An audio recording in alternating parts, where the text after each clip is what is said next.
السلام علیکم ورحمۃ اللہ وبرکاتہ۔ اعوذ باللہ السمیع العلیم من الشیطان الرجیم، بسم اللہ الرحمن الرحیم۔ رب اشرح لی صدری ویسر لی امری واحلل عقدۃ من لسانی یفقہوا قولی۔ رب یسر ولا تعسر وتمم بالخیر۔ رب زدنی علما رب زدنی علما رب زدنی علما، اللہم فقہنی فی الدین، اللہم الہمنی رشدی واعذنی من شر نفسی، اللہم انفعنا بما علمتنا وعلمنا ما ینفعنا وزدنا علما، اللہم انا نسألک علما نافعا وعملا متقبلا ورزقا طیبا، آمین اللہم آمین۔ سورہ مائدہ آیت نمبر 6 سے ہم پڑھیں گے آیت نمبر 10 تک انشاءاللہ۔ آیت نمبر 6 سے 10 تک، 6 to 10۔ بسم اللہ الرحمن الرحیم۔ یا ایہا الذین آمنوا، اے وہ لوگو جو ایمان لائے ہو، اذا قمتم، جب تم کھڑے ہو۔ یہاں پر قمتم کا مطلب کھڑے ہو سے مراد، اب ویسے تو ہم بیٹھ کے بھی نماز پڑھ لیتے ہیں، لیٹ کے بھی پڑھنے کا ہے اگر بیماری کی حالت میں۔ یہاں پہ قمتم کا مطلب ہوگا جب تم ارادہ کرو، الی الصلاۃ، نماز کی طرف، فاغسلوا، تو دھو لو، غسلہ سے، غسلہ کا مطلب کیا ہوتا ہے؟ دھونا۔ ہم نے وہ پڑھی ہے اپنی دعا جو ہم نماز میں پڑھتے ہیں، اللہم اغسل خطایایا بالماء والثلج والبرد، اے اللہ ہماری خطاؤں کو دھو ڈال، ہماری خطاؤں کو۔ تو غسلہ کا مطلب کیا ہوتا ہے؟ دھونا۔ غسل بھی یہیں سے ہی نکلا ہے۔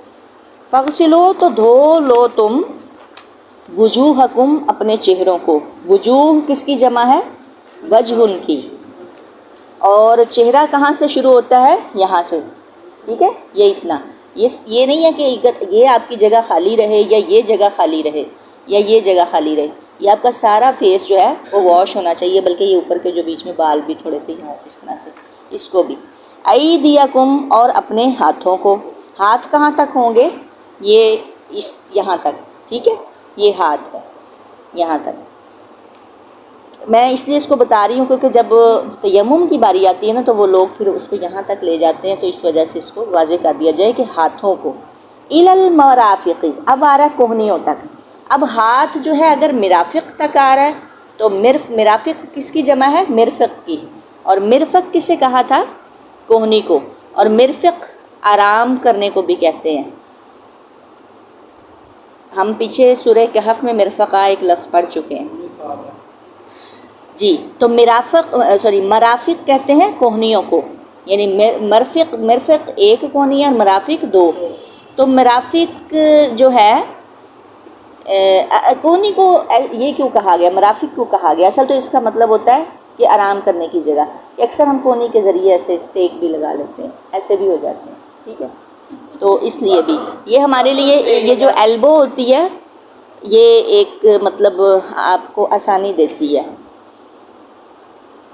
اب دیکھیں کہ ویسے میں ایک بات کر رہی ہوں کہ جو آپ پائپس وغیرہ کی فٹنگ کرتے ہیں اس میں بھی ایلبو ہوتی ہے۔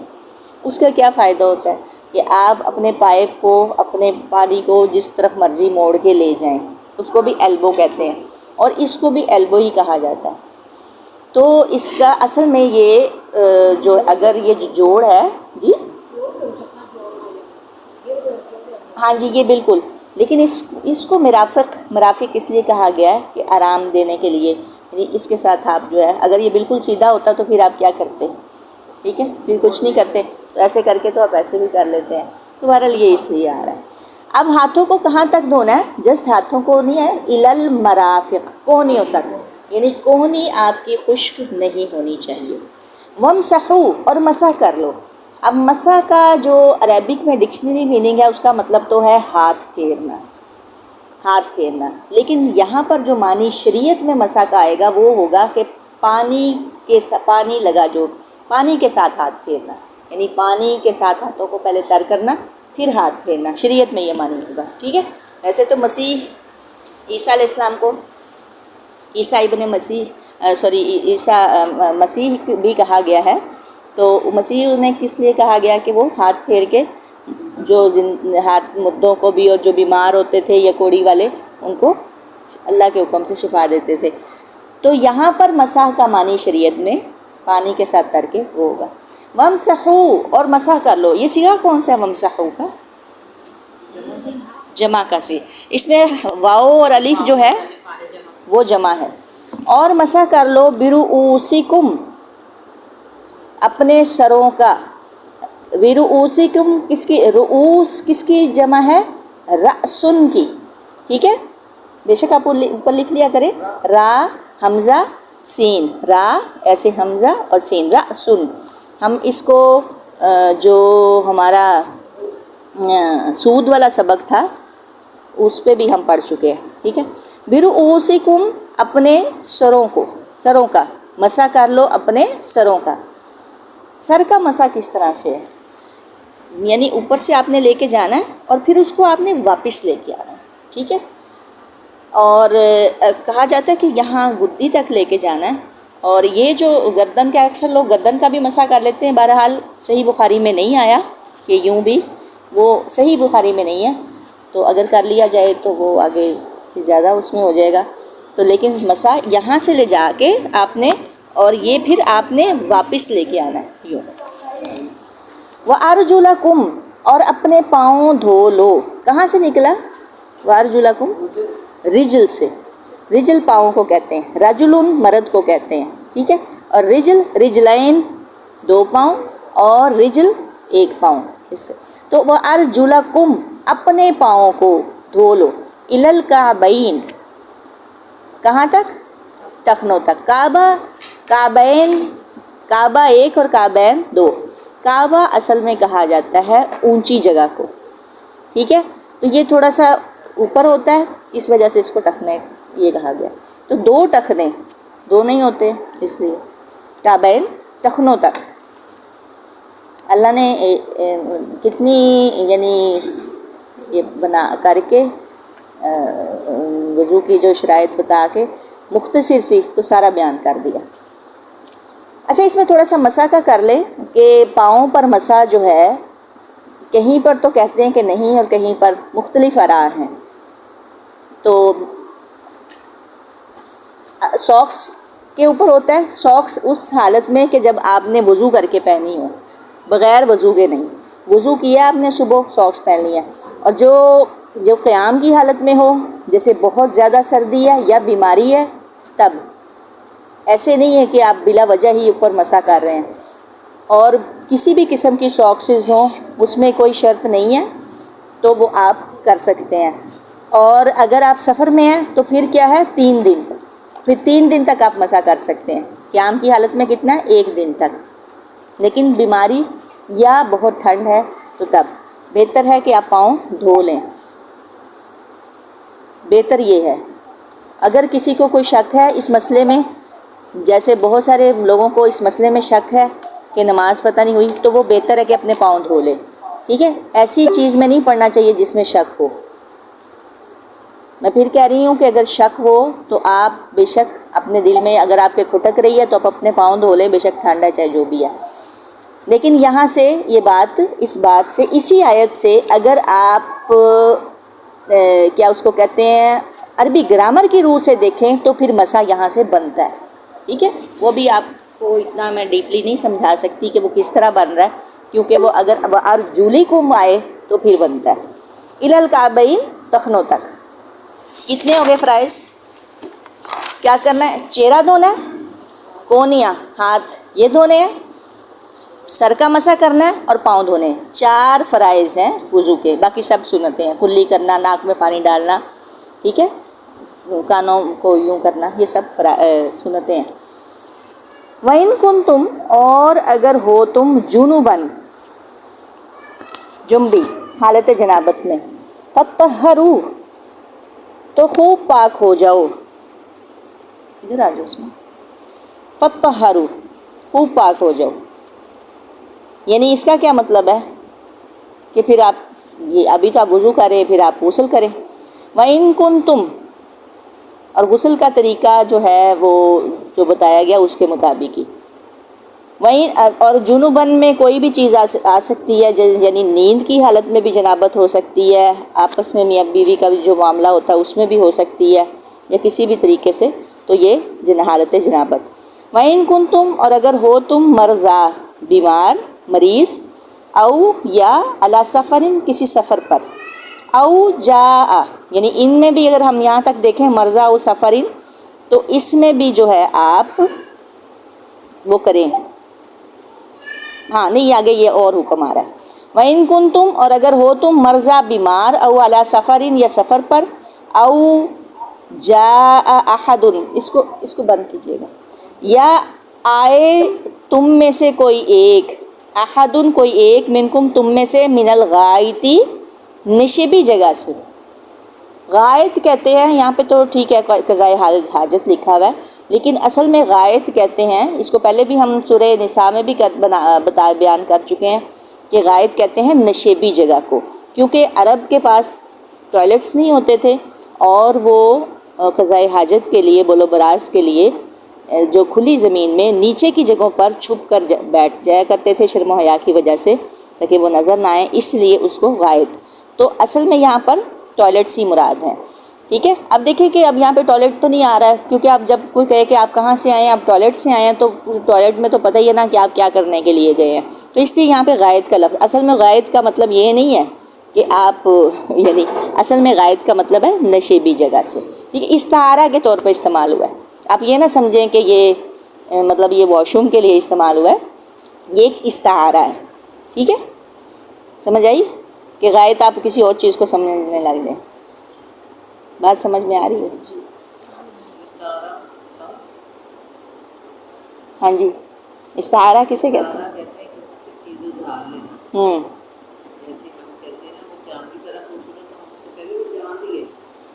ہاں بالکل، تو اس لیے استعارہ کے طور پہ استعمال ہوا ہے غائط، جیسے میں پھر دوبارہ کہہ رہی ہوں کہ جیسے ہم یہ بات کہہ دیتے ہیں۔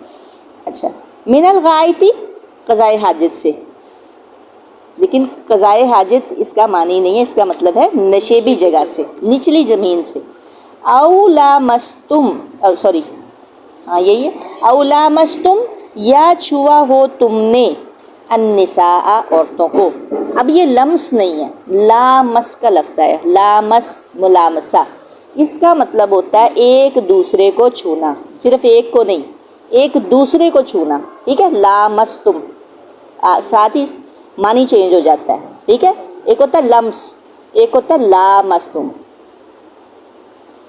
تو چھوا ہو تم نے عورتوں کو، فلم تجی یعنی کیا ہے، اس کی طرف اشارہ ہے آپس میں میاں بیوی کے جو تعلق ہے، فلم تجدو پھر نہ تم پاؤ، ماء پانی، یہ آیت کہاں سے شروع ہوئی ہے، یہ والا حکم کہاں سے شروع ہو رہا ہے تیمم کا، وَإِن كُنتُم مرضى سے، ٹھیک ہے، وہ جو آگے چلا گیا پیچھے وہ کہاں سے تھا، فَاغْسِلُوا وُجُوهَكُمْ سے لے کے فَطَّهَّرُوا تک، یہ ایک حکم ہے کہ دھو لو، اور جب جنابت کی حالت میں ہو تو خوب اپنے آپ پہ پانی بہاؤ، یعنی فَطَّهَّرُوا پھر خوب اچھی طریقے سے پاک صاف ہو جاؤ، لیکن آگے جو بات آ رہی ہے وَإِن كُنتُم مرضى، یہ کس کے لیے آ رہی ہے، تیمم کے لیے آ رہی ہے، اب ہم اس کو پورا کرتے ہیں، او لامستم النساء یا چھوا ہو تم نے عورتوں کو، فلم پس نہیں، تجدو تم پاؤ، ماء پانی، فتیمموا تو تم تیمم کر لو، یم یا میم میم اس کا مطلب بھی ارادہ ہی ہے،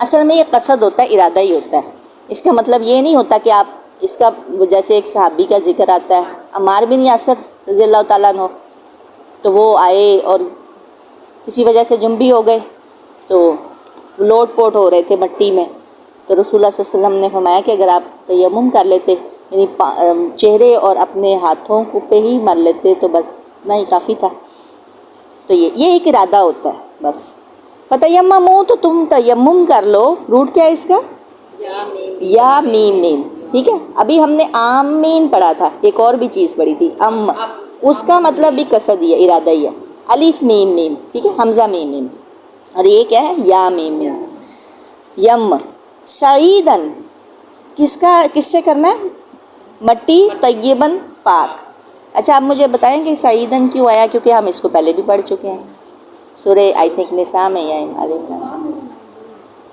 جی جی جی جی، اصل میں سعید کیا ہے ڈکشنری میننگ میں،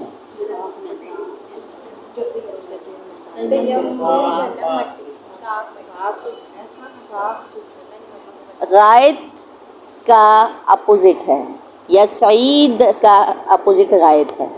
جیسے نشیبی زمین ہے اس کو کہتے ہیں سعیدن، کہتے ہیں اونچی زمین کو، اونچی سطح کو. ٹھیک ہے، تراب نہیں آیا، تراب ہے مٹی کے لیے، یہاں پہ آیا ہے سعیدن. سعیدن، سعیدن کا جو ڈکشنری میننگ ہے وہ اونچی جگہ ہے. اب آ رہا ہے پاک، پاک مٹی سے. اب مثال میں ویسے دوں آپ کو، آپ کسی بس یہی بنے گا، غائط کا وہ نشیبی جگہ ہے اور یہ سعیدن اونچی جگہ ہے. اچھا مثال کے طور پہ آپ کسی پہاڑی علاقے میں جا رہے ہیں، اگر آپ کو اتفاق ہو پہاڑی علاقے اور آپ کو پتہ وہاں پہ مٹی نہیں ہوتی، وہاں پہ کیا ہوتی ہے، چھوٹی چھوٹی بجری ہوتی ہے. ٹھیک ہے، وہ اور کبھی تو ایسے بھی علاقے ہوتے ہیں کہ بالکل چکنے پہاڑ ہوتے ہیں یا گھاس ہوتی ہے، یہ چکنے پہاڑ ہوتے ہیں، مٹی نہیں ہوتے. اب آپ کو پانی کی ضرورت پیش آ گئی ہے، آپ کیا کریں گے؟ پہلے نیچے جائیں گے، مٹی تلاش کریں گے، پھر اس پہ تیمم کریں گے؟ نہیں، آپ اسی پہ ہی ایسے ارادہ کریں گے بسم اللہ پڑھ کے، اور پھر اسی سے ہی تیمم کریں گے. اگر آپ کسی ریتلی جگہ پہ ہیں اور آپ وہاں پر مٹی نہیں پا رہے، کئی علاقے ایسے بھی ہیں جو بالکل ریتلے ہیں جیسے ریگستان ہے یا کچھ اس طرح کے علاقے ہیں، تو پھر آپ کیا مٹی ڈھونڈیں گے؟ وہاں پہ بھی آپ یہی کریں گے. ٹھیک ہے، اور اسی طرح اور بھی یعنی جگہ ہیں. بہرحال اس کا یہ اتنا ہی معنی کافی ہے.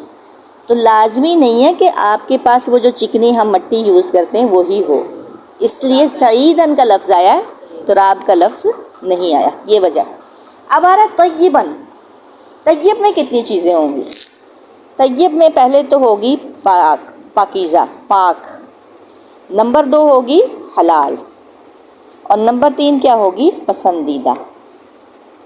یہ میں ویسے ہی ایک الگ سے اس کا معنی کر رہی ہوں کہ طیب میں کتنے چیزیں ہوتی ہیں. پاک، حلال اور پسندیدہ. میں نے حلال اور پسندیدہ کو اس لیے بیچ میں آپ لوگوں کو کہا ہے کہ اس میں ایک واقعہ آتا ہے. رسول اللہ صلی اللہ علیہ وسلم کے سامنے نا ایک دفعہ گو کا گوشت لایا گیا. گو یہ جو چھپکلی ہوتی ہے نا، اسی کی اسپیشیز میں، یہ اسی کی نسل میں سے ایک جانور ہے، تو وہ حلال ہے. لیکن رسول اللہ صلی اللہ علیہ وسلم نے اسے پسند نہیں فرمایا، اور آپ نے فرمایا کہ ہمارے علاقے میں جو ہے وہ نہیں ہوتا، پسند نہیں فرمایا. تھا وہ نہیں کھاتے. ٹھیک ہے، تو طیب میں یہ 3 چیزیں آ جائیں گی. نہیں، حلال ہے. طیب میں یہ 3 چیزیں ہیں. ٹھیک ہے، کون کون سی؟ پاک، حلال اور پسندیدہ. جب آپ کو یہ سمجھ آ جائے گا نا تو پھر تو بہرحال یہ میں نے ایک الگ سے بات کی ہے. تو حلال سعیدن طیبہ، پاکیزہ مٹی میں سے کرنا ہے. کئی جگہ آپ دیکھ رہے ہیں کہ خراب ہے یا مٹی خراب ہے یا وہاں پر کوئی جانوروں نے کوئی اس طرح، تو وہ آپ نہ لیں، پاک صاف لیں، صاف ستھری جگہ سے لیں. فامسحوا، پھر مسح کرو، بوجوہکم، اپنے چہروں کا، وایدیکم منہ، اور اپنے ہاتھوں کا، منہ، اس سے. اب یہاں پر مرافق نہیں آیا، اور اگر حدیث کے الفاظ لکھ لیے جائیں تو وہ کفیکم، کفیکم، کفیکم، یعنی ایسے کچھ الفاظ آتے ہیں. تو کف اصل میں ہتھیلیوں کو کہتے ہیں. تو اس لیے ایک سنت طریقہ تو یہی ہے کہ ایک مرتبہ ایسے مٹی پہ ہاتھ مارنا ہے. ٹھیک ہے، اور کئی جگہوں پر مختلف آ رہا ہے. کئیوں نے کہا ہے کہ چہرے کے لیے الگ ہاتھ مارنا ہے اور ہاتھوں کے لیے الگ ہاتھ مارنا ہے. لیکن جو صحیح مسلم اور بخاری میں واقعہ ہے، وہ اس کی حدیث ہے، وہ یہ ہے کہ ایک مرتبہ ہاتھ مارنا ہے. رسول اللہ صلی اللہ علیہ وسلم نے ایک مرتبہ ہاتھ مارا اور یوں ہاتھ اپنے جھاڑے، بلکہ باقاعدہ جھاڑے کے لازمی نہیں کہ آپ مٹی ہی منہ پہ مار لیں، جھاڑے، کیونکہ اس وقت وہ ریل میں مٹی ہی تراب ہی ہوگی. اور پھر اس کو آپ صلی اللہ علیہ وسلم نے ایسے ایک مرتبہ چہرے پہ پھیرا اور پھر اپنے ہاتھوں تک. اب دیکھیں وَأَيْدِيكُمْ کا لفظ آیا، پیچھے پڑھا ہے آپ نے إِلَى الْمَرَافِقِ. اگر کونیوں تک یوں ہوتا تو یہ ساتھ میں آتا. اکثر لوگ تیمم میں یہ بھی کرتے ہیں. تو اس وجہ سے مختلف آراء ہیں، مختلف طریقے مطلب ہیں اور مختلف اقوال ہیں. تو اگر ہم جسٹ صحیح بخاری تک رکیں تو پھر یہی طریقہ آتا ہے. اگر آگے چلے جائیں، اگلی مختلف احادیث میں بھی ہیں اور بھی حضرت علی رضی اللہ تعالیٰ عنہ کا بھی آتا ہے، حضرت عمر فاروق کا بھی آتا ہے، اور یہ بھی سارے آگے بھی آتے ہیں، تو اس میں آگے بھی چلتے جاتے ہیں۔ تو بہرحال یہ چیز ہے، ٹھیک ہے۔ کیا ہے تیمم کا طریقہ؟ یہ دفعہ مارنا ہے بسم اللہ الرحمن الرحیم پڑھ کے، اس کو بلکہ یوں آپ نے جھاڑا اور اس کے بعد یوں فیس پہ کیا اور اس کے بعد یوں ہاتھوں پہ، بس یہ ہے اس کا تیمم کا طریقہ۔ اور پھر میں نے پچھلی دفعہ بھی بتایا تھا آپ لوگوں کو کہ تیمم میں صرف یہ نہیں ہے کہ آپ نے وضو کے لیے، اگر آپ حالت جنابت میں ہو، حیض کی حالت سے فری ہوئے ہیں، فارغ ہوئے ہیں، پانی نہیں ہے، اب فلسطین میں معاملہ چل رہا ہے، آگے معاملات آگے جنگ کے آنے ہیں، لازمی تو نہیں ایسی حالات رہنے ہیں، پانی نہیں ہے تو بھی آپ تیمم کر سکتے ہیں۔ نماز نہیں قضا کرنی، چھوڑنی، اللہ نے کتنی آسانی دے دی۔ اور تیمم جو ہے ویسے بھی آسانی ہی ہے، ہاں جی بالکل بہت آسانی ہے اس میں۔ ما یرید اللہ، نہیں چاہتا اللہ، لیجعل علیکم، کہ وہ کر دے علیکم تم پر، من حرج، کوئی تنگی، ولیکن، اور لیکن، یرید، وہ چاہتا ہے، لیطہرکم، کہ وہ پاک کر دے تمہیں، ولیتم، اور تاکہ، یہ لام آ رہا ہے اس لیے تاکہ دوبارہ لگے گا، بلکہ لام تعلیل اس کو بولتے ہیں، ٹھیک ہے، تا عین لام یا لام و لام تعلیل، اور تاکہ پورا کر دے، تمت، تمام سے، اور تاکہ تمام کر دے، نعمتہ، اپنی نعمت کو، اپنی نعمت یہاں پہ کیا ہے؟ دین اسلام۔ یہاں پہ نعمت سے مراد کیا ہے؟ نعمت سے مراد جنت بھی ہوتی ہے اور بھی ہوتی ہیں نعمتیں، اور بھی کھانے پینے والی بھی ہوتی ہیں، یہاں پہ نعمت سے مراد دین اسلام ہے۔ علیکم، تم پر، لعلکم تشکرون، تاکہ تم شکر ادا کرو، شکر ادا کرو۔ شکر کیا ہے؟ عمل سے بھی، دل سے بھی، آپ نے جو اپنے ایکشن سے بھی، اپنے دل سے بھی، ہر چیز سے آپ نے تشکر کرنا، وہ شکر ہے۔ تو اللہ تعالیٰ یہ ہمارے لیے آسانیاں پیدا فرما دی ہیں کہ اللہ، یہ پھر بڑی پیاری آیت ہے کہ اللہ نہیں چاہتا کہ وہ تم پر کوئی تنگی کرے۔ اگر اس کو ہم با محاورہ پڑھیں تو صحیح سمجھ میں آ جائے گا، اللہ تم پر کسی قسم کی تنگی نہیں ڈالنا چاہتا، بلکہ اس کا ارادہ تمہیں پاک کرنے کا ہے۔ پاکیزگی کتنی اچھی چیز ہے۔ ایک آتا ہے اللہم اجعلنی من التوابین واجعلنی من المتطہرین، یہ دعا آتی ہے آپ لوگوں کو، یہ وضو کے بعد ہوتی ہے۔ اے اللہ ہمیں، اللہم اجعلنی من التوابین، اللہ ہمیں توبہ کرنے والوں میں سے، واجعلنی من المتطہرین، اور خوب پاک صاف رہنے والوں میں سے کر دے۔ یہ دعا پڑھا کریں۔ اب اللہ کہہ رہے ہیں پاک، پاکیزہ، یعنی اللہ جو ہے وہ نہیں چاہتا، ایک منٹ کہانی روایت، اللہ تعالیٰ تم پر کسی قسم کی تنگی ڈالنا نہیں چاہتا، بلکہ اس کا ارادہ تمہیں پاک کرنے کا ہے، تمہیں اپنی بھرپور نعمت دینے کا ہے، تاکہ تم شکر ادا کرتے رہو۔ اس سے کتنی اہمیت پتہ چلتی ہے وضو کی۔ تو وضو ہم اپنے بچوں کو بھی دیکھا کریں، چیک کیا کریں کہ ہمارے بچے وضو کیسے کرتے ہیں، اگر ان میں کوئی کمی رہ جاتی ہے تو ظاہر بات ہے وہ ہم سے سوال ہوگا۔ اور باقاعدہ نماز نبوی ہے، ایک بک ہے، اور دارالسلام والوں کی طرف سے ہے، مجھے یاد نہیں رہا اس بک کو لانے کا، تو وہ آپ دیکھیں، پڑھیں، وہ بڑی کام کی کتاب ہے، وہ لازمی ہر گھر میں ہونی چاہیے۔ نماز نبوی دارالسلام والوں کی طرف سے، انگلش میں بھی ہے اور اردو میں بھی ہے اور مختلف ترجموں میں ہے، تو وہ آپ کے پاس لازمی ہونی چاہیے۔ نواقص وضو کا آپ کو پتہ ہونا چاہیے، وضو کے فرائض، وضو کے بارے میں، غسل کے بارے میں، غسل کا طریقہ کہ غسل کیسے کرنا ہے۔ ہماری عورتوں کو غسل کرنا نہیں آتا، حیض سے اگر آپ صحیح طرح پاک صاف نہیں ہوتے، آپ پاک ہی نہیں ہیں، آپ نے طہارت جو ہے وہ بہترین ہونی چاہیے، ٹھیک ہے۔ اگر آپ کی طہارت ہی ٹھیک نہیں ہے تو پھر کیا ہے؟ اور آپ کو پتہ ہے کہ یہ امام ابو حنیفہ تو رحمہ اللہ تو یہاں تک کہہ دیتے ہیں کہ جس نے وضو کے بغیر نماز پڑھی اس نے کفر کیا، اتنا سخت گناہ ہے۔ جس کا وضو ٹھیک نہیں ہے اس کی نماز درست نہیں ہے۔ وضو بہت زیادہ ضروری ہے۔ اور پھر اللہ کے نبی نے جس کی یہ ہے نا ایڑیاں خشک رہنے پہ جہنم کی وعید سنائی ہے کہ اگر خشک رہ جاتی ہیں تو وہ جہنم میں جلیں گے۔ اب مجھے ان چیزوں سے نا بڑی حیرت ہوتی ہے کہ یا اللہ بہت سارے لوگ تو نماز پڑھتے ہی نہیں ہیں، اللہ ہمیں معاف کر دے۔ یہاں سے یہ جو چھوٹی چھوٹی یہ والی حدیث ہے نا، اس سے تو بہت زیادہ خوف آتا ہے۔ تو اس لیے آپ کا ایڑیاں، آپ کی کوہنیاں، آپ کا وضو بلکہ اپنے واش روم کے باہر یہ لگا لیا کریں۔ ہاں، اور نا آپ کے جو کوئی گناہ ہو گیا، جیسے ہم دن میں کوئی سینکڑوں گناہ کرتے ہیں، تو جیسے ہی آپ وضو کرتے ہیں تو اس کے آخری قطرے تک، یہ حدیث کے الفاظ ہیں، میں اس کا مفہوم بیان کر رہی ہوں کہ اس کے جو وضو کے پانی کے آخری قطرے تک آپ کے گناہ جھڑتے ہیں۔ بسم اللہ پڑھ کے وضو ہوتا ہے، بسم اللہ کے بغیر نہیں وضو ہوتا ہے۔ واش روم میں جا رہے ہیں تو آپ بسم اللہ پڑھ لیں، ٹھیک ہے؟ تو اس کے آخری قطرے تک آپ کا جو گناہ ہے وہ دھلتا ہے۔ اگر آپ نے کچھ ایسا دیکھا ہے تو وہ بھی صاف ہو جائے گا، سنا ہے، کانوں میں بھی تو انگلی لگاتے ہیں، وہ بھی ہو جائے گا، ناک میں بھی کچھ اسمیل ایسا غلط کر لیا یا بول لیا تو کلی، تو آپ وضو کرتے ہیں تو آپ کے گناہ بھی صاف ہوتے ہیں اگر آپ اللہ کی رضا کے لیے۔ اور پھر وہ طریقہ بڑا اچھا ہے جو حضرت عمر فاروق نے بتایا کہ اشہد ان لا الہ الا اللہ اور وحدہ لا شریک لہ واشہد ان محمدا عبدہ ورسولہ، تو یہ، اور اللہم اجعلنی من التوابین واجعلنی من المتطہرین، یہ سارا پروسیجر وضو کا ہے جو کہ ہم لائٹ لے کے جلدی سے وضو کیا اور جا کے کھڑے ہو گئے مصلی پہ، ٹھیک ہے؟ تو بچوں کا وضو لازمی چیک کیا کریں۔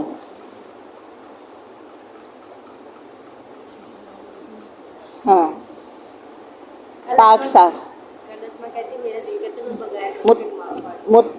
ہاں، تو اب اسی لیے شاید اسی لیے یہ دوبارہ آ گیا، مطہرین، پاک پاکیزہ، پاک صاف۔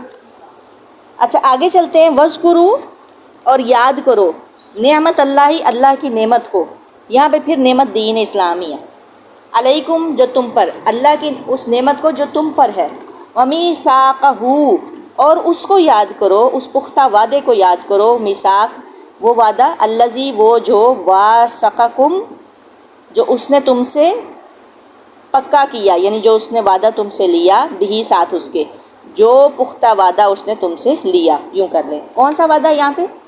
عہد الست، یہ وہ وعدہ ہے۔ عہد الست کا پتہ ہے آپ لوگوں کو؟ عہد الست کے اللہ تعالیٰ نے آدم علیہ السلام کی پشت پہ یوں ہاتھ پھیرا اور جتنی کائنات میں انسان آنے والے تھے نا، سب وہ ان کی روحیں جمع ہوئیں میدان میں اللہ کے سامنے، اور پھر اللہ تعالیٰ نے پوچھا کہ اب ہاں جی الستو بربکم، انہوں نے اقرار بھی کیا اور اب آگے سے عمل کرنے کا بھی اس نے کہا، انہوں نے کہا، تو انہوں نے آگے سے کہا قالوا بلا، کیوں نہیں۔ تو یہ وہ وعدہ ہے جو ہم نے وہاں پہ کیا ہوا ہے، یعنی اپنا اقرار کیا ہوا اس بات کا، یہ وہ وعدہ ہے، ٹھیک ہے؟ کہا جاتا ہے کہ جنہوں نے تو اقرار کیا تو یہ وہی ہیں، جنہوں نے نہیں، بہرحال اللہ نے یہ وعدہ لیا ہوا ہے، اس کو عہد الست کہتے ہیں، الف لام سین تا، الست، عہد الست، الست بربکم سے یہ نکلا ہے، ٹھیک ہے؟ یہ اذ قلتم، جب کہا تم نے، سمعنا واطعنا، یہ بھی اللہ نے ساتھ میں کہہ دیے، سنا اور ہم نے اطاعت بھی، اور اطاعت کی ہم نے، واتقوا اللہ، اور ڈرو اللہ سے، ان اللہ، بے شک اللہ، علیم، خوب جاننے والا ہے، بذات الصدور، سینوں کے راز، وہ باتیں جو سینوں کے اندر ہیں، اور سینوں کے اندر کیا چیز ہے؟ صدر کی جمع صدور ہے، اور صدر کسے کہتے ہیں؟ اس کو، اور اس کے اندر کیا چیز ہوتی ہے؟ دل، دلوں کی باتوں کو جاننے والا۔ یا ایھا الذین آمنو، اے لوگو جو ایمان لائے ہو، ٹھیک ہے؟ اب پھر آ گیا یا ایھا الذین آمنو، کونو، ہو جاؤ تم، کہاں سے نکلا؟ کانا، کانو، کونو، ہو جاؤ تم، قوامین، قائم رہنے والے، سیدھے رہنے والے، کس کی جمع ہے؟ قوامین، قوام کی، قوام، قوامین، قائم رہنے والے، قام قوام ایسے کر کے، اچھا، للہ، اللہ کے لیے، درست رہنے والے اللہ کے لیے، شہداء بالقسط، گواہ ساتھ انصاف کے۔ اگر ہم یہ دیکھیں نا، یہاں تک اگر لے لیں، یا ایھا الذین آمنوا کونوا قوامین، اے لوگو ایمان، جو لوگ، اے لوگو وہ جو ایمان لائے ہو جاؤ تم قائم رہنے والے، للہ، اللہ ہی کے لیے، تو بھی جملہ سمجھ میں آتا ہے۔ اور اگر ہم جسٹ اس دو کو لیں، للہ شہداء بالقسط، اللہ کے لیے گواہ انصاف کے ساتھ، یعنی اللہ کے لیے گواہی دینی ہے، کسی اور کے لیے گواہی نہیں دینی، اور کس کے ساتھ گواہی دینی ہے؟ اور گواہی پر قائم رہنے والے بھی ہو انصاف کے ساتھ۔ اگر اس کو ہم با محاورہ یہاں پر دیکھیں پھر صحیح سمجھ میں آئے گا اے ایمان والو تم للہیت کے ساتھ یعنی اللہ کے لیے حق پر قائم ہو جاؤ، راستی اور انصاف کے ساتھ گواہی دینے والے بن جاؤ۔ با محاورہ بھی اگر دیکھیں تو، اور اکثر با محاورہ ہی سمجھ آ رہی ہوتی ہے۔ میں پھر پڑھ رہی ہوں، ایمان والو للہیت کے ساتھ یعنی اللہ کے لیے حق پر قائم ہو جاؤ، اور راستی یعنی راستی اور انصاف کے ساتھ گواہی دینے والے بن جاؤ۔ گواہی دینی ہے تو کس کے لیے دینی ہے؟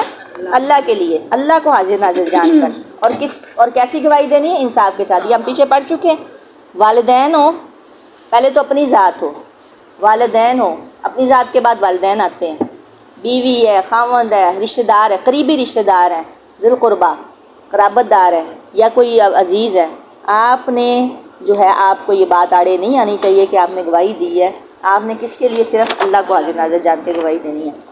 ولا یجرمنکم، اور نہ آمادہ کر دے، جرما یہ وہی چیز ہے جو ہم پیچھے پڑھ چکے ہیں، اور نہ آمادہ کر دے تمہیں شنعان دشمنی، شین نون حمزہ اس کا روٹ ہوگا، اور شانی میں نے کہا تھا دشمن کے لیے استعمال ہوتا ہے، اور شعنیہ کا یہ بھی لفظ آیا۔ اور نہ ہرگز نہ آمادہ کر دے تمہیں شنعان دشمنی قوم کسی قوم کی، اللہ اس پر کہ اللہ یہ کہ نہ، ان اور لا دو لفظ ہیں، الف نون حمزہ زبر نون ان، اور پلس میں الف لا لگا دیں تو یہ کیا بن گیا؟ اللہ۔ اللہ یہ کہ نہ تعدلو تم عدل کرو۔ اب وہ جو پیچھے بات آئی تھی وہ تو صلح حدیبیہ کی بات آئی تھی، ٹھیک ہے، کہ حدیبیہ پہ کیا لوگوں کے ان کے دلوں پہ کیا بیتی ہوگی۔ ابھی بھی آپ دیکھیں کہ کوئی دشمن ہے تو آپ انصاف کی بات نہیں کر رہے۔ اللہ کہہ رہے ہیں چاہے دشمن ہے نا، انصاف پھر بھی کرنا ہے، ٹھیک ہے، چاہے وہ کوئی یہودی اس طرح کے واقعات آ چکے ہیں، سن چکے ہیں آپ، حضرت علی رضی اللہ تعالیٰ عنہ کو واقعہ سامنے کھڑا ہو کے وہ کہہ رہا ہے یہ بات، اور وہ جو ایک واقعہ ہم نے بیان کیا تھا یہودی کا اور حضرت علی رضی اللہ تعالیٰ عنہ کا۔ تم نے عدل کرنا ہے۔ عدل آپ کو پتہ ہے عدل کسے کہتے ہیں؟ عدل کی کیا ڈیفینیشن ہے؟ عدل کا مطلب ہے کہ حق والے کو اس کا حق دینا، جسٹ انصاف نہیں، حق برابری، حق والے کو اس کا حق دینا، یہ ہے عدل، یہ ہے انصاف۔ اعدلو عدل کرو، ہوا اقرب للتقوی وہ زیادہ قریب ہے تقوی کے۔ عدل کا اللہ تعالیٰ نے دیا حکم، اور عادل بادشاہ کا جو مقام ہے وہ جب عرش کوئی سایہ نہیں ہوگا، عرش کا سایہ اسے ملے گا۔ بلکہ اکثر یوں آتا ہے کہ جو عدل کرنے والے بادشاہ ہیں نا، یا عدل کرنے والے لوگ ہیں، وہ نور کے ممبروں پہ ہوں گے، اور وہ یہ ممبر جنت کی بات نہیں ہو رہی، یہ وہ اس وقت کی بات ہو رہی ہے کہ جس ٹائم آپ کا سارا یہ جو قیامت کا جو حشر کا دن لگا ہوگا، تو اس دن وہ ممبروں پہ ہوں گے نور کے۔ اکثر آتا ہے اللہ کے عرش کے سائے تلے ہوں گے، اکثر کئی جگہوں پہ آتا ہے نور کے ممبروں پہ۔ آپ دیکھیں کہ ایک جو چیز بالکل نمایاں ہو رہی ہے، کوئی اونچی جگہ پہ بیٹھا اور وہ بھی نور کی، تو وہ کیا چیز ہے؟ عدل کی اتنی زیادہ اہمیت ہے۔ آپ کو پتہ ہے اگر عدل نہ ہو یہاں پہ کیا ہوتا ہے؟ انصاف ہوتا ہے؟ نہیں نہ ہوتا، عدل نہیں ہوتا۔ مسئلہ یہاں پہ بھی ہے، انصاف ہی نہیں ہوتا۔ اپنے ہم گھر میں ہی جو ہے وہ اکثر عدل نہیں کر پاتے، حکومتوں نے تو کیا کرنا۔ اللہ کہہ رہے ہیں اعدلوا عدل کرو، اللہ آرڈر دے رہے، هو الاقرب للتقوی، اقرب افعل کے وزن پر زیادہ قریب ہے تقوی کے۔ واتقوا اللہ، اور ڈرو اللہ سے، ان اللہ بے شک اللہ خبیر بما تعملون خوب خبر رکھنے والا ہے اس کی جو تم عمل کرتے ہو۔ وعد اللہ الذین، وعدہ کیا اللہ نے الذین ان لوگوں سے، آمنوا جو ایمان لائے، وعملوا الصالحات اور انہوں نے عمل کیے نیک، پھر دوبارہ آ رہا ہے آمنوا وعملوا الصالحات، لہم مغفرۃ واجر عظیم، ان کے لیے مغفرت ہے اور اجر عظیم ہے۔ والذین، اور وہ لوگ، کفروا جنہوں نے کفر کیا، وکذبوا اور انہوں نے جھٹلایا، بآیاتنا ہماری آیات کو، اولئک یہی لوگ ہیں اصحاب الجحیم ساتھی جہنم کے۔ اور جہنم کہاں سے نکلا؟ شیر کے گھورنے کو، یعنی جو جہنم ہے وہ کیا ہے؟ گھات ہے، مرصاد ہے، ٹھیک ہے۔ تو جہم جیسے شیر گھورتا ہے نا تو ویسے گھورے گی، اس لیے جہم کا لفظ آیا ہے۔ اصحاب الجحیم ساتھ جہنم، یہی لوگ ہیں ساتھی جہنم کے۔ اللہم لا تجعلنا منہم۔ سبحانک اللہم و بحمدک ونشہد ان لا الہ الا انت نستغفرک واتوب الیک۔